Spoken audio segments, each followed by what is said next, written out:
Good morning and welcome to Financial Strategies with Scott Wardell.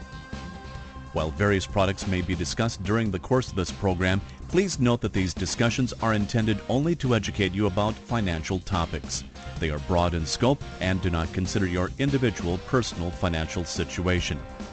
You should work with a qualified financial professional in collaboration with your attorney and tax advisor before implementing any financial decisions which will affect your personal financial situation. Thrivent financial representatives cannot provide legal or tax advice.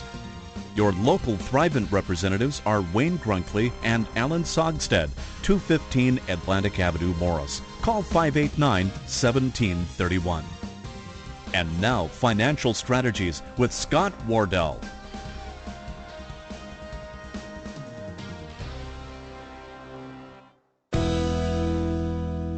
And welcome everyone to Financial Strategies with Scott Wardell. And Scott, it's been a while since I've been here. Adam Bartels along with Scott Wardell. Absolutely, yeah. You've been a little absent, my friend. I have been. I've been. I was playing Fast Pitch 2 weekends ago, and then broadcasting at the state amateur tournament last weekend, which I was also doing over the week. Baseball finals and things coming up. Baseball, fast pitch, a little bit of everything. Everything's it's a great time of the year, isn't it? And the weather. It's spectacular a week this last week, and it's my favorite time of the year, and you know why? Gee, would it be because it's apple season? And the apples started to come ripe this week, so that was just, one of my most pleasing moments at the orchard is when those apples come out of that washer and you get the yellow, green with red blush all laid out on this great big table as we're washing them up. It is just absolutely gorgeous. It's and it's a really good year for apples. But that's not why we do this show. I was gonna say I was almost actually gonna follow up with a different colored apple question, but I guess it is financial strategies. Yeah, absolutely, and we have a great guest with us here today, Brad Hewitt. He is the president and CEO of Thrivent Financial, a Fortune 500 company, by the way. So thank you very, very much, Brad, for taking the time to be with us here today. Oh, it's an honor to be here. Thank you so much for asking. Absolutely. And we would really like our listeners to get to know you a little bit. So tell us a little bit about yourself or your family, where you grew up, and things of that nature. Sure. Well, I actually grew up in Bloomington, Minnesota, so not too far from here. And so I spent most of my childhood there, and my parents actually had met at a USO dance during World War II. Wow! And my dad worked at Dunwoody, and my mom was a fashion designer, and so pretty simple life. And my mom stayed home with us after the kids were born. I have two sisters, and so I went to Bloomington Lincoln, UW River Falls for college. Sure. So it's kind of stayed in the area, and so you went there when there was a Bloomington Lincoln. I did, yeah. In fact, it's kind of sad. Virtually every school in Bloomington, as in the baby boom, with every school in Bloomington that I went to is now closed. Oh. Wow. River Falls is open now. Yeah, I'm all worried. That's exactly right. Exactly. Yep. So anyway, I've been at Thrivent for about 8 years, and had a variety of different careers in different parts of industry, and I just love being at Thrivent. It is I say this often, it is by far the best place I've ever been able to be part of. So Right. It's just a great organization. And the culture at Thrivent is so hard to describe to people. It really is, the difference of the people and the attitude. And we're going to talk a little bit about, kind of the unique structure of Thrivent. So tell us just, it is a unique company, and, tell our listeners from your point of view, how we're different and why it really does matter. Yeah, well, I actually use 3 words that begin with the letter M, mainly for me to help to remember how to, but I actually think this has been really helpful for me to just think about it. And the first one is I start with is the letter M that is mutual, and it's this idea of we're in it together. We don't have split interests trying to serve a shareholder. We're the people who are members of Thrivent are actually the owners of it. So we serve them, and that's that mutual nature. But beyond that, the second M is the mission that we have that's different as a fraternal benefit society. And that the fraternal benefit societies were created long, long ago, and they have this unique mission of taking people with a common bond and actually giving them both financial help and social and leadership help through chapters and serving their community. It's a wonderful mission. And the last letter M that helps me is that it's about helping people be wise with money. Right. And that's different than a lot of other things. And being wise with money, and we're going to talk about this, I know, some later, is this idea of how that leads to a life of generosity. Absolutely. And that's a difference too. It's not just about money is only a tool. It's not the end. Absolutely. Yeah, people get a little obsessed about having money for money's sake at times, and we're going to get into a lot of that today because I think it is a lot of what drives us. And one of the things I want to add to that is you talk about that mutual, being a mutual company instead of a stock company, just so people understand that, is that, the way a stock company works is the way most of America is run today, where you have stockholders and you have clients. And the dilemma of most companies is how much of what we make goes to each, because let's be perfectly honest, they're at odds to each other, because the more you pay to your stockholders, the less you can pay, honestly, to your clients. Absolutely. And a mutual company like Thrivent does not have stockholders. It has owners, and the owners are the people that are clients. They are one in the same. So if you have a policy with us of some fashion, that makes you an owner, and that's incredibly unique in today's world. Yeah. One of the ways I describe that, and it's a fun way to think about it, is stock companies are trying to maximize profits. Right. We're trying to maximize keeping our promises. Wow. And that's it's a completely different attitude, and, right. and it's always thinking of the client's best interest is what we're about. And a lot of that for what we do is trying to keep our promises. That's a fantastic way to put it. And when you think of it then also is that when there is the equivalent of a stockholders meeting, it is for us the client holders meeting. Right. Honestly, that's who comes, because those are the only people. Yep. There's no dilemma about who do we pay. That's right. That's exactly how it works. Yep. So, that differentiation, I think, is important for people to understand.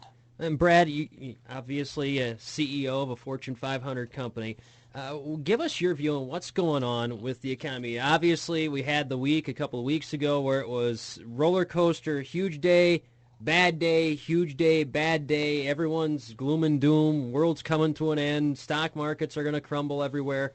What's your view of what's going on with the economy and how normal families might think about it? Well, speaking of normal families, and that week I was at a family reunion. We were at a park, and that question comes up to me a lot. Sure, sure. Wonder why? Yeah, exactly. And and it was a fun conversation. And the way I think about that is that we've gotten so accustomed to this short-term thinking. Right. If you look at this over a long period of time, and the beauty, again, of being a mutual company is we get to actually think about this over a very long period of time. I would argue that we're actually just about halfway through a very normal 20-year cycle. And in fact, if you go back and look at stock prices, it's about every 20 years you get zero return, and then you get 15 or so for another 20, and we're about halfway through, and there's been a very regular pattern of that. Sure. And so I think we got accustomed to very high returns, and I think that the big issue we have is to stop paying attention to this really short-term thinking about what today is. When the markets were going up and down and people would ask me, I would say, well, it looked to me like Tuesday and Thursday of that week were good buying opportunities. Right, exactly. And I always get the question, about gold and all these things, and frankly, for most people, for me and most average people, the real issue isn't if you're worried that much about Wall Street and all that's going on there, you probably should think about other places to invest. If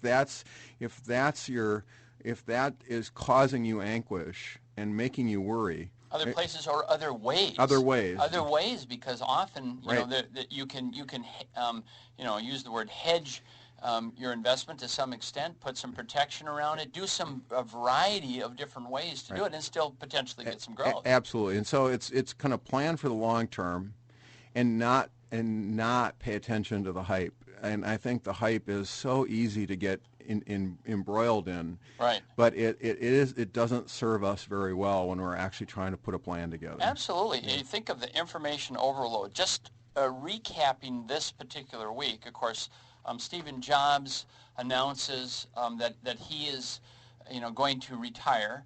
And so the market's nervous about that because Apple has been so incredibly successful under the leadership of this one man. Well, I mean, Apple is battling with ExxonMobil for the most profitable country in America. Absolutely. Yeah, so that's a worry. And later in the week, we're hanging on every word that Bernanke says. And you talk about, the short term, it's the moment, and not even the day. And by the way, there's a hurricane hitting East Coast this weekend. Right, exactly. So when I was at, this will kind of give the perspective, when I was at Harvard Business School, I made a bet with one of my classmates. He bet that Apple wouldn't be around in 5 years. No kidding. When was this? 1995. Yeah. 1995.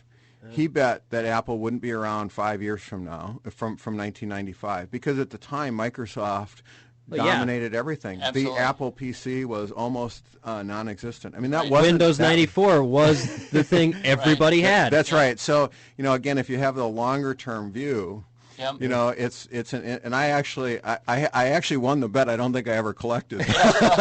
Is this your way of trying to collect on that? Yeah, exactly. If you're out there. Yeah, right. You won that many times over. As Exactly a matter of fact. right. So, yeah. So I mean, you think about that. If again having a longer-term view sometimes, and thinking about how we position and how we think about even our finances relative to long-term. And in fact, the biggest thing that most average people, to really answer your question, the biggest thing that most people need to do is actually pool their risks. Right. And that's the way, especially in this long period that I was talking about, pooling your risks and making sure you don't get derailed is way more important than picking the right stock. Yeah, absolutely. And the good news is there's so many easy ways today for people to do that very thing. Right. And not take all those risks themselves. The other thing I would add, Brad, to what you said there is if, in fact, someone is worried, and it really lines up beautifully, I think, with what you said, if they're worried about what's going on in the stock market, there's a pretty good chance that they haven't done the process of aligning their goals, their values, their beliefs, their actions, and that means their finances. Right. So when those things are aligned and when there is a plan in place and when they can say, and we'll get into a little bit more of this as we get in the show, when they can say, well, yeah, I've got investments over here that are fluctuating, but I've got my cash reserve built up, I have my income bucket built up, and things are working out. So what happens in terms of those growth assets that I probably won't need for the next, 5 to 10 years is not really going to, have me lose any sleep. Right. So it's a long-term view, as you're saying. It's having the strategy in place, and it's having this piece of alignment that so many people miss. And I think when you see the ups and downs, if you're worried, it's probably a good sign that you should probably talk to somebody about that, because if that worry is something you can do something about, and it's no fun to live a life of worry, and we want to free people from that life of financial worry. That is absolutely right. I have to add just one little story to that because it just happened a week ago, and that is some of our listeners know that I've been working on this book. I've kind of put a title on it to keep me on track called Retiring in Turbulent Times. And I discovered pretty quickly that although I had great stories, that my writing ability was a little bit less than what it needed to be. And so we're doing an interview, and I'm bringing in this writer, and these people that we were interviewing for the book were telling the story of worry. And the guy who's helping me write the book asked him, why didn't you go to see someone sooner? Why did you wait so long? We're going to take a little break here, and we're going to get back to the rest of that story. Ooh. You intriguing man, you. How dare you do that to the listening audience? I guess they'll have to stick around and listen to more financial strategies. Absolutely. So we got that coming up, and still to come, our deal of the day. We got a special deal today. We have a very special deal. So all that still to come, Financial Strategies with Scott Wardell. How would your financial life improve if you changed just one thing? Avoid ATM fees, make your gifts rather than buy them, protect yourself from identity theft, save more for your family's future. The list goes on. If you heard something today on financial strategies that motivates you to change one thing in your life, Thrivent Financial for Lutherans has free tips and resources you can use to do one thing differently. Find more at thrivent.com/one thing. Think about your finances, your lifestyle, your wants versus your needs. What one thing can you change today and see the impact tomorrow?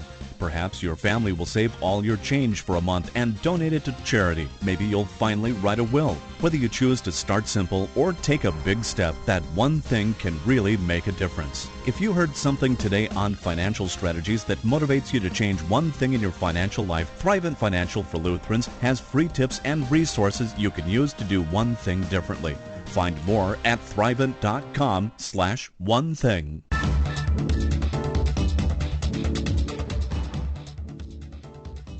And we're back with Financial Strategies with Scott Wardell. Our guest this week is Brad Hewitt, the president and CEO of Thrivent. Absolutely. And I was mid-story here, so I want to I was going to say, we got to get back. You got to finish that story. You can't do that to us. Yep. We were interviewing this couple, and it's Brian Lampert, who was a writer for the St. Paul Pioneer Press, who is helping me write this book.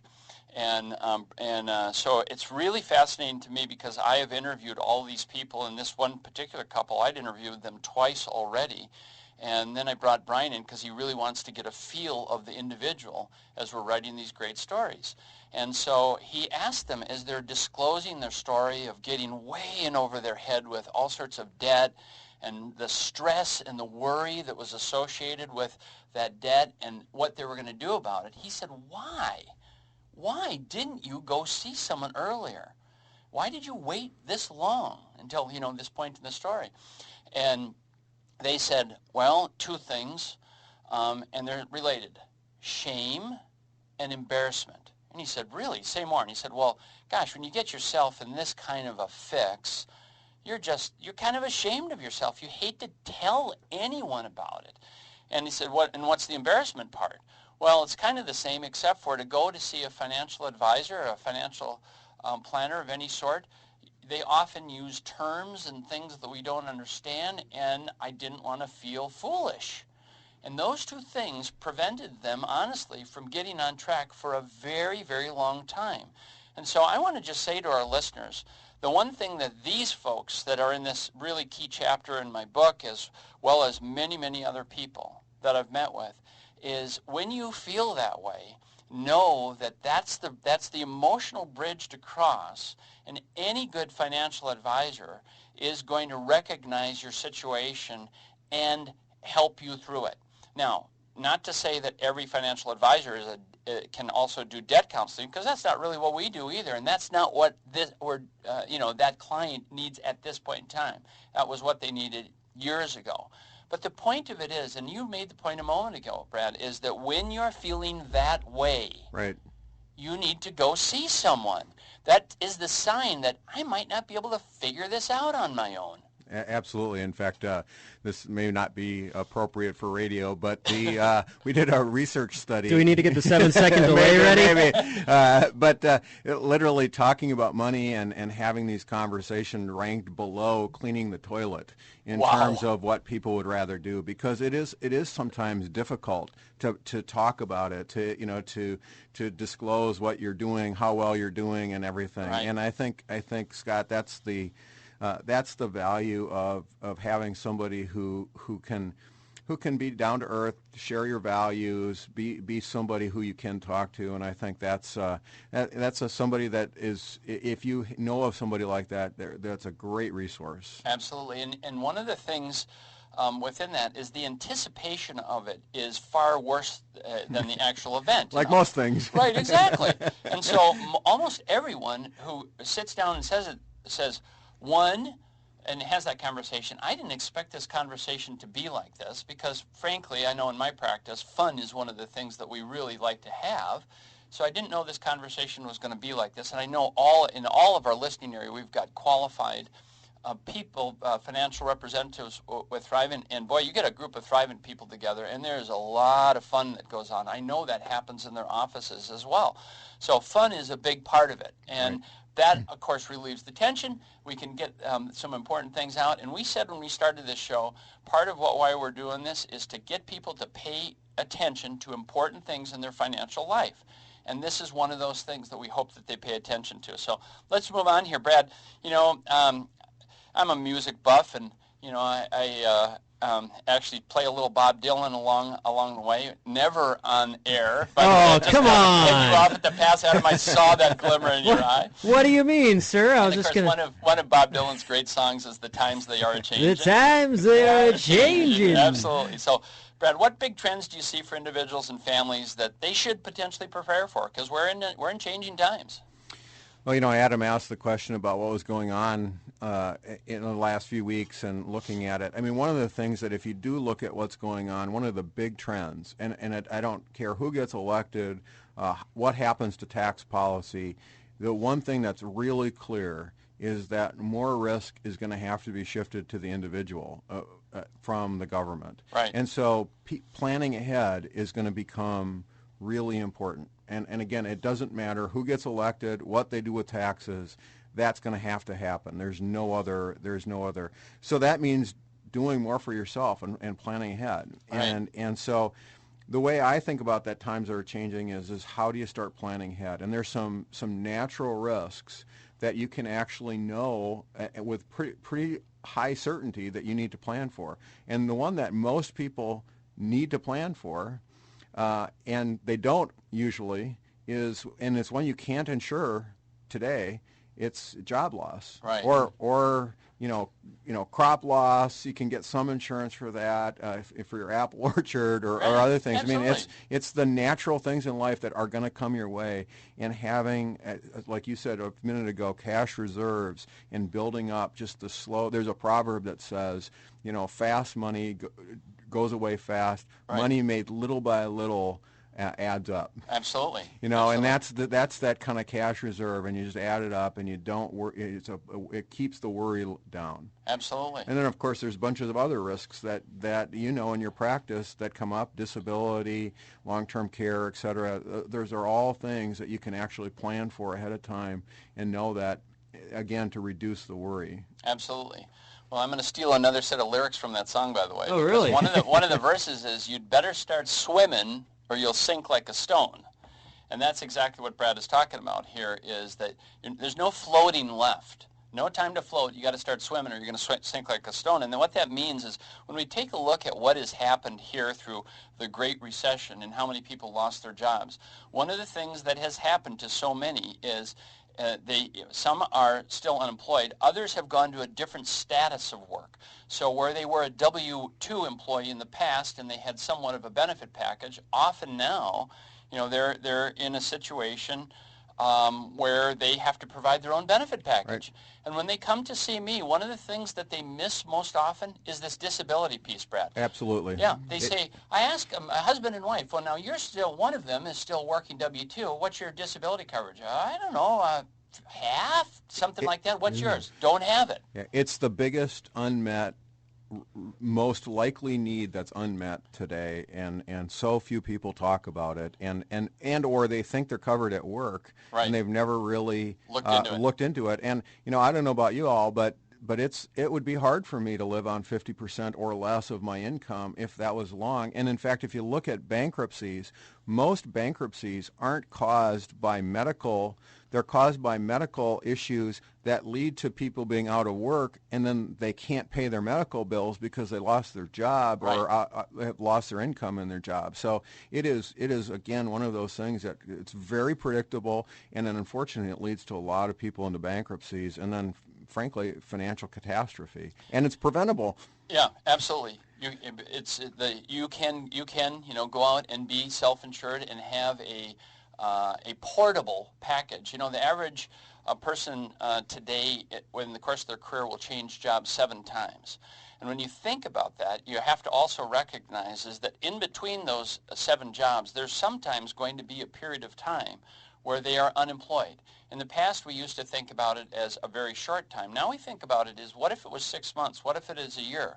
So what is the portable benefit package that you bring with yourself as you go from job to job, or if you change your job status, and that's really important. And I always say, Brad, that if you approached financial planning as a pure statistician, you'd get disability insurance first before the other stuff. Probably. I think that's, again, it's one of those most unmet needs that really people do need to talk about. And then a lot of it's just lack of education. Right. I mean, that's it. I mean, there's nothing magic about it. Right, exactly. People, it's not on their radar, and this is one of those things we want people to pay attention to because it's really, really important. Brad, you and I were talking earlier this week, and I think you referred to it as the big money myth. Yeah, it's the one slide that I use when I talk to groups generally. It seems to have been a powerful slide. Yeah, well, so tell us a little bit about this and this relationship between money and happiness. Yeah, I read a study, and then it was one that intrigued me, and so I read a whole bunch of other studies on the same topic, and I kind of compiled the findings of these into. I was a math major, I admit it. Okay, and numbers guy, huh? And Adam said 2 minutes ago, how cool you were. Yeah, I admit it. Okay, confession's good for the soul. Right. So. And so I put it together, and I think a lot in terms of pictures. I mean, that helps me to kind of grasp concepts. And so I put this money, and I called it the big money myth. And the big money myth is that money buys you happiness. Money. In fact, I saw it at the State Fair last night, and I saw a big T-shirt that said something like that. I'd like to prove the myth wrong that money buys you happiness. Right. Give me a shot. Oh gosh, it's a great line. The dad in Fiddler on the Roof, is it Nebtivia?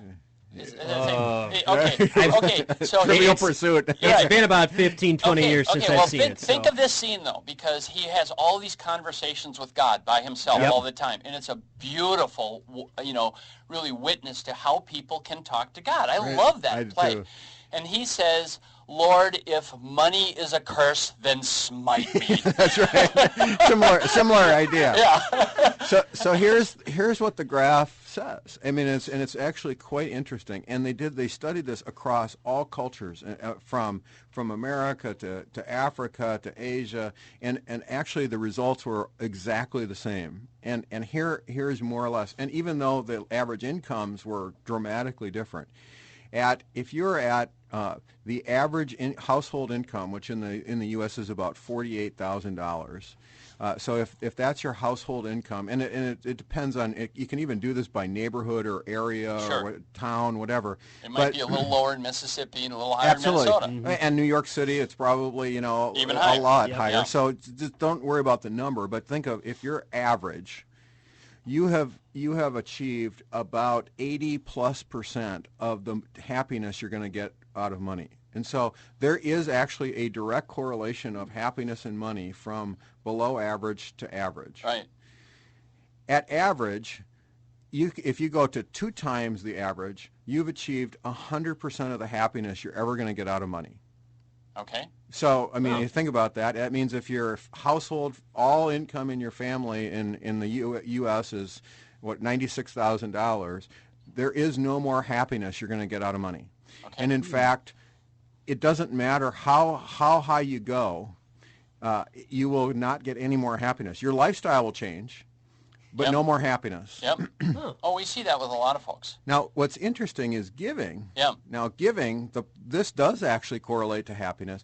Giving goes up, and so that actually does change over time. And in fact, what happens is at one times, you're actually giving more than average, but at 2 times, you actually stop giving more as a percent.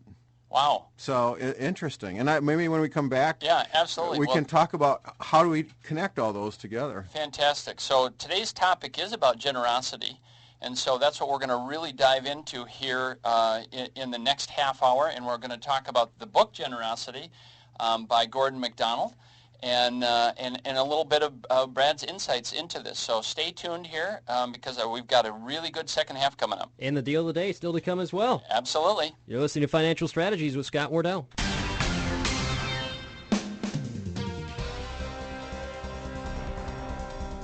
Nearly 3 million members look to Thrivent Financial for Lutherans to help them achieve their financial goal.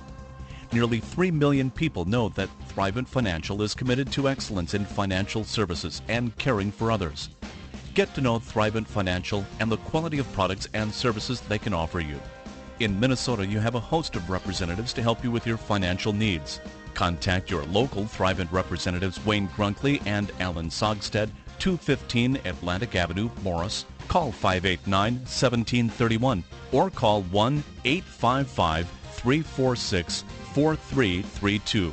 Registered representatives for securities offered through Thrivent Investment Management Incorporated, member FINRA and SIPC.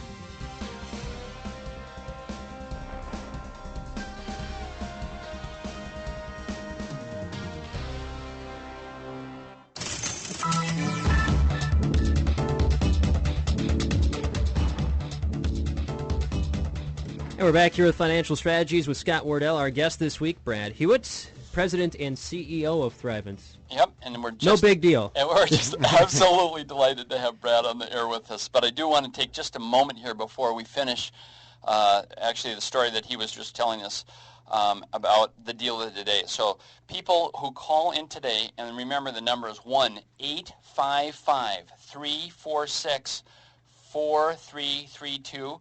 They're going to get a copy, and I have about 20 of these, so I'm going to limit it to the first 20 callers, and I think, so don't feel like you're going to be too late on this one. Call in. And the book is Generosity, Moving Toward Life That Is Truly Life by Gordon MacDonald. It's a favorite of Brad's, and so we're going to give it away to our first 20 callers here today, so get on the phone and do that. I'm going to give you that number again. Get the book Generosity by Gordon MacDonald, and it is 1-855-346-4332. And by the way, that 855 is a toll-free number, and the 346 is actually FIN for financial, and the 4332 is idea. So it's financial idea. There we go. Idea. Exactly. Right. So, Brad, you were talking about the big money myth and the correlation between money and happiness, and we interrupted you. No, that's great. And in fact, the whole point of that book and several others that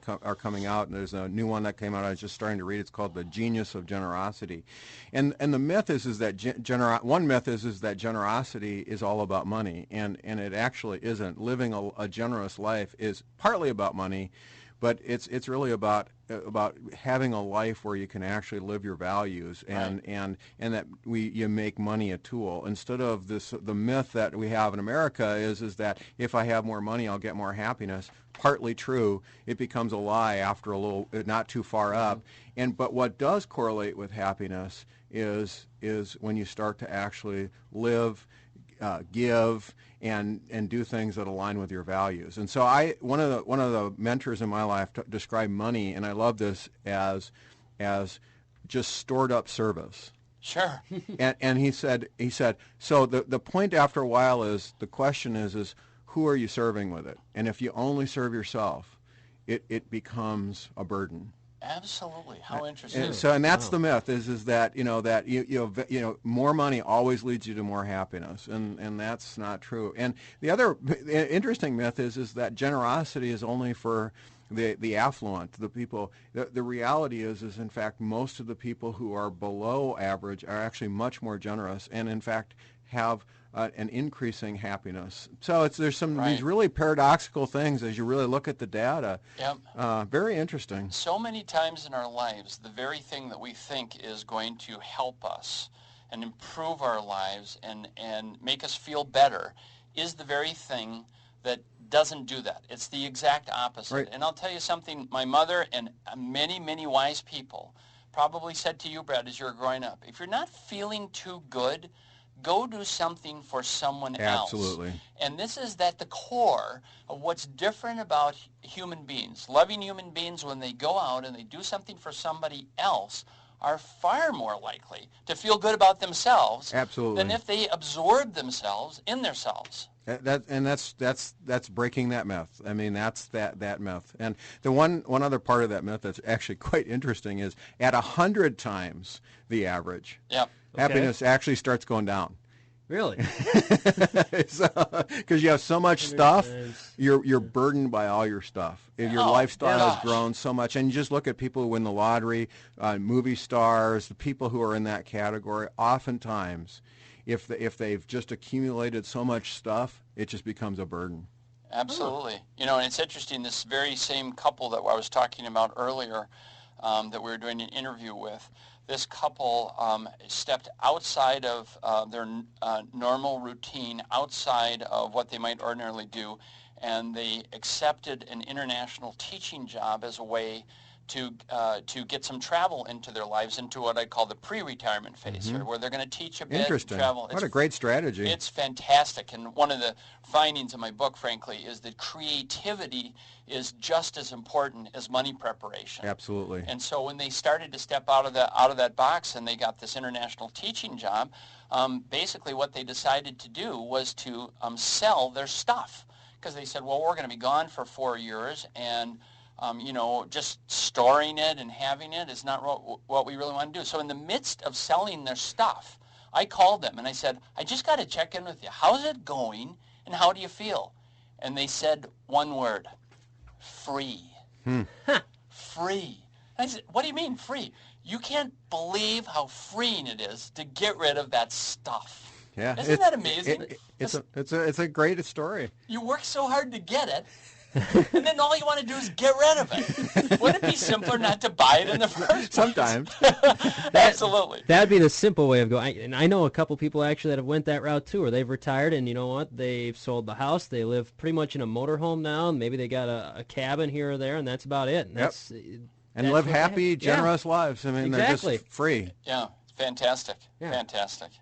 Amazing stuff. Well, Scott, you work, as you mentioned, with families. Do you see any correlation between having money and people's happiness? I mean, we kind of touched on this already, but do you see a correlation there? Yeah, absolutely. I see the correlation. But what I'm going to do, Adam, is I'm going to answer your question backwards. You're going to answer it backwards. And that is where I see the least happiness. Okay. And that is with people that are saddled with a whole bunch of debt and they can't figure out how to get out of it. And then they get into the blame game often that says, well, if my spouse would only stop buying this, and then the other spouse says, well, yeah, but you like to go out to eat dinner, twice, and all that stuff. Yep. That's where, when they talk about, the number one cause of divorce is unfaithfulness. The number two cause of divorce is money, is finances.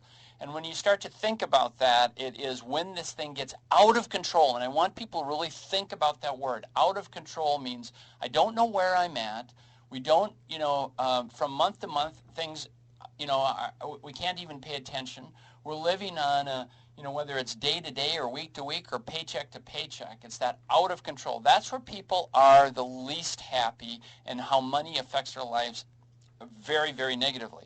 And then I'm going to jump to the other side. Exactly what Brad is saying here. When people are living generous lives, living within their means, I work with so many people who are so well within their means, and they have saved so much.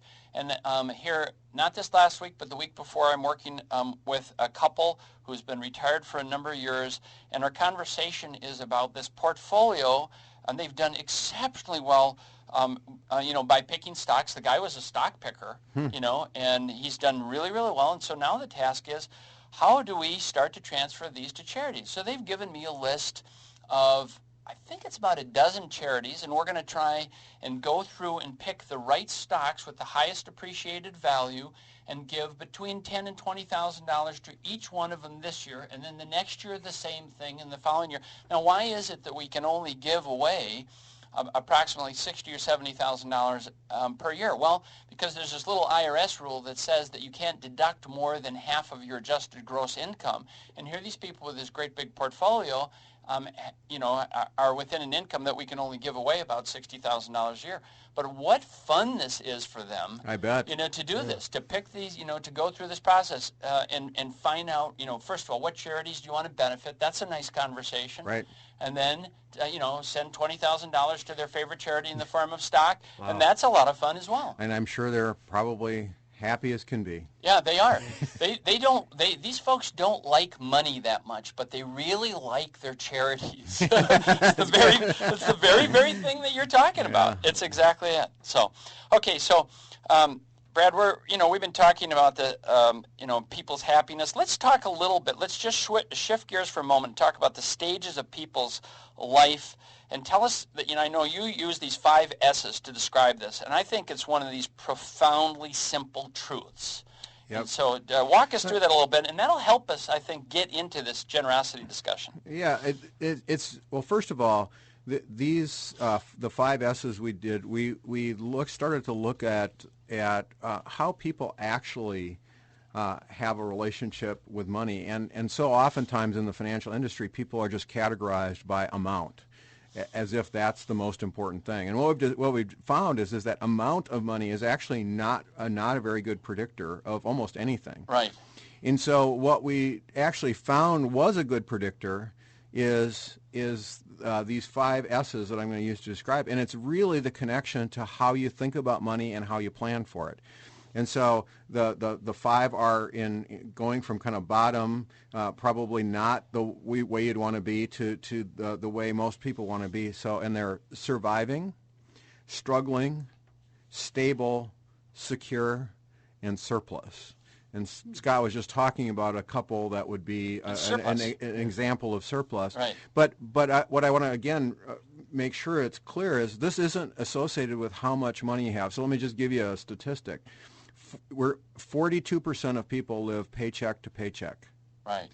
42% of the population, down from 43% in 2007, but up from about 35% in 2005. Okay. So it is, and that happens to be the struggling group. 42% of the U.S. population is in that category. Wow. And it is not related to income. So wow. It's quite interesting. So there are people who make very little who are secure and surplus, and there are people who make a lot who are struggling. Yep. It's about playing within your game. Absolutely. Yeah. Play within your game. Where is it?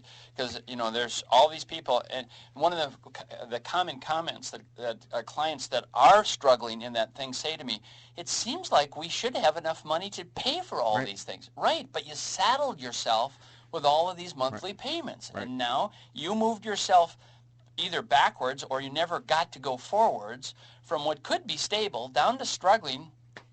Right. Yeah, absolutely. So let me maybe dive into the first 2 a little bit, because those are actually maybe the first one, the survive. And so I use these as the planning horizon. Yep. Okay. And so, so Adam, if you were thinking about this, what you'd think is surviving is my planning horizon is today. Yeah. Okay. It's actually the group that's actually getting smaller in the U.S., partly because we're getting much better. The government is taking care of it. Churches and others, they're doing. I mean, we still have a lot of survivors, but it's actually getting smaller. Right. And the next group, the strugglers that live paycheck to paycheck, their planning horizon is my next paycheck.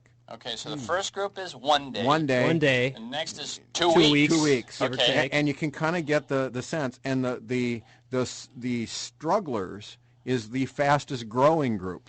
Okay, sure. Yeah, that sounds about right. Yeah. So that's Sure. the issue with the strugglers is that's been, especially with the economy and everything, big issue. Absolutely. And so it's hard to do long-term planning with someone who's going paycheck to paycheck, and it's hard for them to think beyond that period of time. Absolutely. Okay, well, good. We've got Brad Hewitt with us here today, and we're going to talk a little bit more about when we get to these other phases, and that is stable, secure, and surplus, and a little bit about how that's going to change people's time horizon, their perspective, and hopefully their entire lives. So Absolutely. We'll be back in just a moment. Be back in just a minute. You're listening to Financial Strategies with Scott Wardell. Our guest this week, Brad Hewitt, the president and CEO of Thrivent. How would your financial life improve if you changed just one thing? Avoid ATM fees, make your gifts rather than buy them, protect yourself from identity theft, save more for your family's future. The list goes on. If you heard something today on Financial Strategies that motivates you to change one thing in your life, Thrivent Financial for Lutherans has free tips and resources you can use to do one thing differently. Find more at thrivent.com/one thing. Think about your finances, your lifestyle, your wants versus your needs. What one thing can you change today and see the impact tomorrow? Perhaps your family will save all your change for a month and donate it to charity. Maybe you'll finally write a will. Whether you choose to start simple or take a big step, that one thing can really make a difference. If you heard something today on financial strategies that motivates you to change one thing in your financial life, Thrivent Financial for Lutherans has free tips and resources you can use to do one thing differently. Find more at thrivent.com/one thing.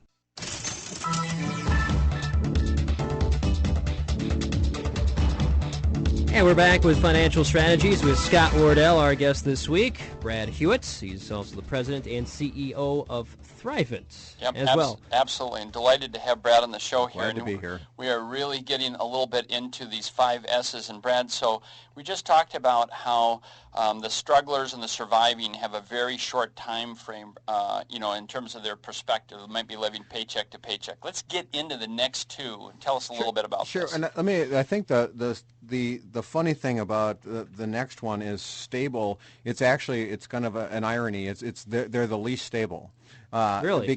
And it's actually a fairly interesting group. It's a group that it's one bad thing away from being back into a struggler, and years away from being into the secure. So this is kind of a plateau for many people. This is a plateau, yeah. And it's I think of my parents and what I learned from my parents who would describe themselves as thrifty. They didn't want to say cheap, and so thrifty, right. and partly is my dad was a teacher, my mom stayed home with the kids. They didn't have lots of money, right? And yet, little by little, living within their means over a course of years. Before my dad died, he had amassed actually a very nice, for a teacher, a very nice portfolio. For my mom, he died a few years ago, and for my mom to have a very secure and surplus life now. And it's the stable group. Their planning horizon is starting to look more than 2 weeks ahead. They're starting to look years ahead, but it's slow, steady. Right. It's taking care of those risks, making sure you're not going to get derailed, living within your means, and then you get to the next 2. As you start thinking about that, the secure and surplus. Secure's time horizon is usually kids' colleges or my retirement or things like that. It's kind of planning ahead. Absolutely. And the surplus is where you're actually at a stage where you can kind of live within your means. You know that you have extra, and your focus becomes, how do I actually make sure that all my actions are living up to my values and are creating a way for me to just get the maximum happiness out of my money. So. Boy, Brad, you just defined the joy of our work, honestly, because when we are able to help someone in a way that they can get from one of these categories to the next one up. Right. To the next one up. That's the goal. It is a spectacular feeling, the joy of that. And again, it is not related to how much money you have. I think that's another one of those myths. Right. That somehow you have to be, affluent in order to move to surplus, and it's just not true. And right. Anybody can move through that journey. There's more under people's control than just wealth creation. Absolutely. Good and point. In fact, these days, we were talking about earlier, wealth creation may not be under your control. Right. To a degree. Yes. That's right. Okay, so Brad, we're giving away copies this week of the book Generosity by Gordon MacDonald. We talked about this. Tell us a little bit about the book and what you want our listeners to take from reading and eventually practicing these devotions, because it's a book of devotions. It's a book of devotions, and it's actually published by an organization called the Generous Church, and they've and it's really kind of what I would describe moving from a conversation. For those of you who are churchgoers, you probably heard the word stewardship or something like that, right. which feels very dutiful. And it's certainly something we all want to be dutiful and manager, to generosity, which is a much more freeing word. It's kind of more of a value of how you'd live. And I think the biggest thing is in the book that I like is it tries to disconnect generosity from money. Right. And that money's part of it, but we have so much become accustomed to thinking about generosity only in terms of money, but it's in terms of time, of man. living your dream job, of doing things that you've always wanted to do, going to be an international teacher, and do. I mean, that's an act of generosity. Yes, it is. And so the reason I like the book is it really gives this connection between how do you live your values and how do you make sure the money is part of this, but how is the money then connected into that, and how do you start to think about that, and really breaking down some of that, examining the relationship with money and worry, that you can actually eliminate worry by being more generous. It's actually it's counterintuitive. It doesn't make sense. For a math guy, for the equation, I don't know if the equation is going to work there. It's exactly right, and yet it always works. I was the recipient of this very thing yesterday. What happened was, because today, as we've kind of alluded to, we do our season opening at the Orchard, and we were way behind. And my next door neighbor took a day off of work, brought his family down to help us get the store and everything ready. I mean, really took a vacation day. Wow. With his family to come down and do this. I was just completely blown away. And I said, why are you doing this? And he said, well, I could tell you were kind of stressed out about not being ready. And he's a next door neighbor. He sees me come home at 11:30 at night because I've been, trying to get this done. And he said, we just thought that you could use the help. And, could we use the help? And it was this act. It wasn't money. Right. But it was related to money because it's vacation day. Right. But it's time. And I'm sure he felt great about it. It's actually the other part of what we have is the beauty of generosity, and the security that comes is actually also being part of a community. Yes. Whether it's a neighborhood or a church or a school or something, that actually provides security, and is in some ways, if you think about financial security, as much as knowing that there's somebody who lives next door to you or goes to your church, if something unexpected happens, can actually make a difference for you. And it's one of the things we do as a Fraternal Benefit Society. We sponsor about 80,000 of these per day, all over the country, of neighbors helping neighbors in some way when something bad happens, and creating that sense of generosity. It's part of the unique character as a Fraternal Benefit Society, and that both the giving and receiving are a blessing. And this book is full of devotions. It is. But it's ecumenical. Yep. Absolutely. So we want all of our listeners to call in, and we have the first 20 callers are going to get copies of this book, Generosity by Gordon MacDonald. I'm going to give you that phone number one more time that you need to call to get it. Is 1-855-346-4332. Call and get a copy of this book, folks. It's a really good book. Yeah, there's 12 principles. It's called at the end, called Forward Thinking. Okay. And I'm not going to read them all. If you can get it, you want to get it. But I want to read the last one, because Okay. oftentimes, the first one and the last one is God is the first and most generous giver. That's the model. And then the last one is excellence in planning leads to excellence in giving. Absolutely. And that's a lot of what we've been talking about today. Is if you want to move up these stages of the 5 S's, if you want to actually move to happiness, it's actually excellence in planning is one of the key steps in that. Absolutely. And creating, as you say, creating a grateful heart to God as the greatest of givers. I start my daily prayer with, thank you, Lord, for your great blessings, because everything around us is in that category. Gratitude is one of the key things that you learn to connect happiness. Absolutely. Absolutely. Well, fantastic. Well, no kidding. And we've been mentioning this a little bit. One way to have less worry about money is manage your financial risk. Right. We've talked about that here throughout the show here today. Right. What are some simple steps to worry less about your money that people can take? Well, the first thing, when I say there's really 2 things in a very general category, and it's have a plan and work the plan. You're sounding like my dad now. Have a plan, work the plan. My dad told me that too. Right. And Doug Lennox, who was on the show here a few weeks ago, would add a third, and throw off discouragement. Okay, because there is no plan that isn't wrought with discouragement. But let's just for one moment say, have a plan. What does that mean? Well, to start with, we talked earlier in the show, get alignment between your goals, your values, your beliefs, and your actions, meaning what decisions am I going to make about my finances? So I'll tell you, the people that are not stressed today, the people that have an adequate cash reserve, the people that have a plan and have the right amount of money in their income bucket, they understand their income stream. And you're saying, oh gosh, Scott, now you're talking about all sorts of complicated stuff. That's why you don't have to do it yourself, but get a good partner. So we have listeners in all sorts of areas here throughout the south and western part of Minnesota. Call that number that we're giving out and ask for a free consultation. We've got qualified FRs in every one of these towns covering the entire area. So I'm going to give that number one more time. And this is for the book, as well as if you just say, hey, I'd like to have a free consultation.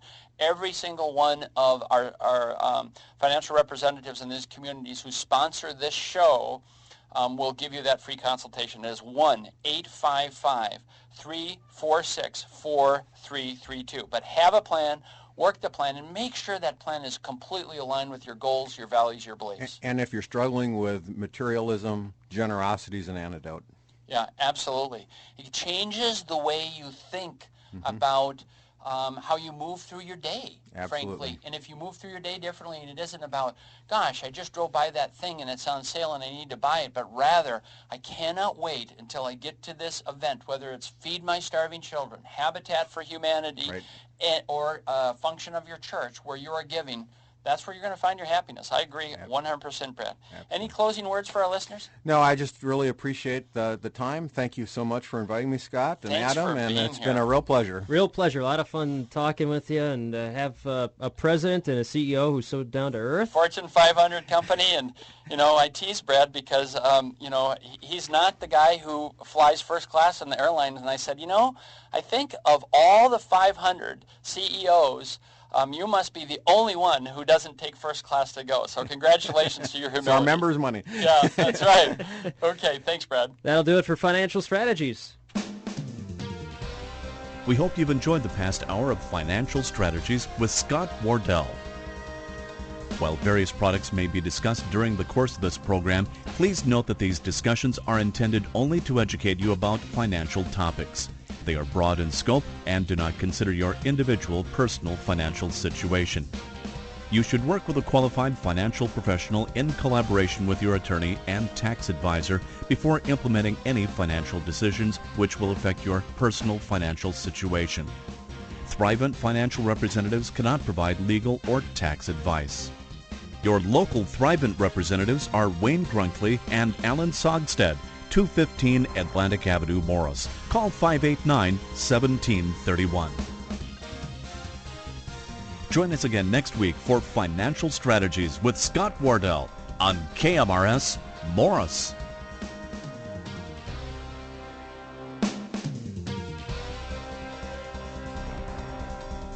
Nearly 3 million members look to Thrivent Financial for Lutherans to help them achieve their financial goal.